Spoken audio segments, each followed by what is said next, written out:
Hello po sa inyo. Mag-experiment tayo ngayon.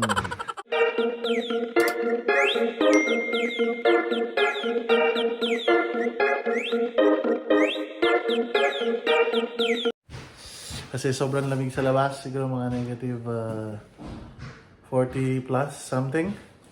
Eh, nakita ko lang din naman to sa mga post before na pag yung according to science, sabi nga lang nila, pag hot water too much or hot water ilagay sa extreme cold, hot water yan. Pag nilagay mo sa hangin, magiging tawag nito, parang smoke or smog. Ito, prepare tayo ng hot water.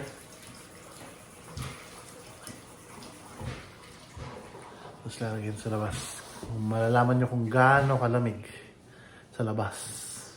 Gaano yung malamig. Kung ano ang ramig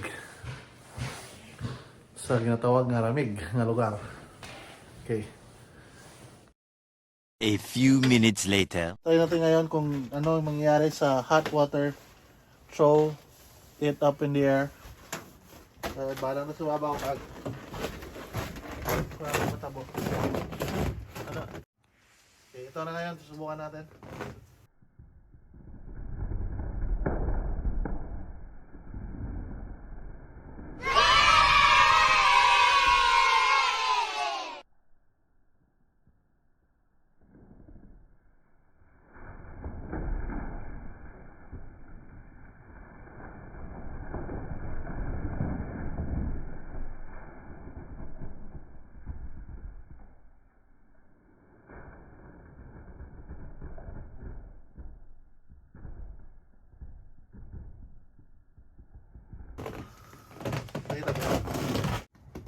Start then?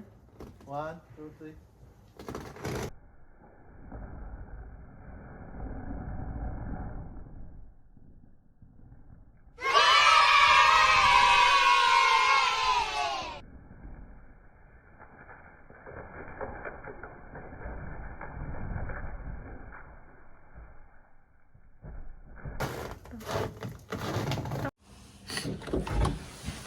Ganun po kalamig yung labas dito. Negative 40 plus. Kaya kung alam nyo kung bakit, meron kaming freezer dito na hindi siya nakasaksak. Pero tingnan mo naman yung laman. Laman nito. Frozen na frozen.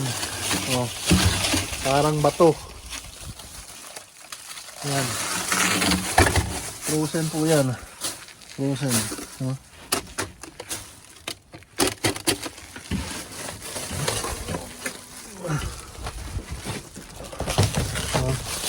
Turkey po to.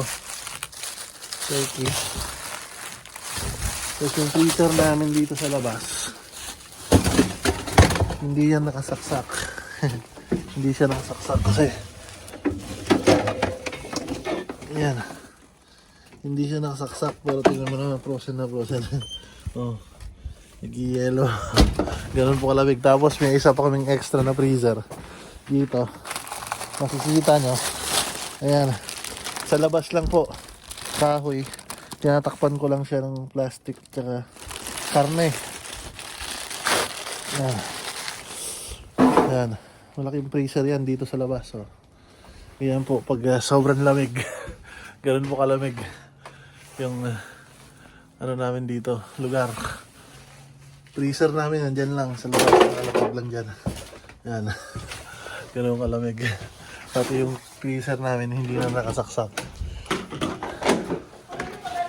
Ha? Nagpatay? Nagpatay naman. Nagtad na lang kita.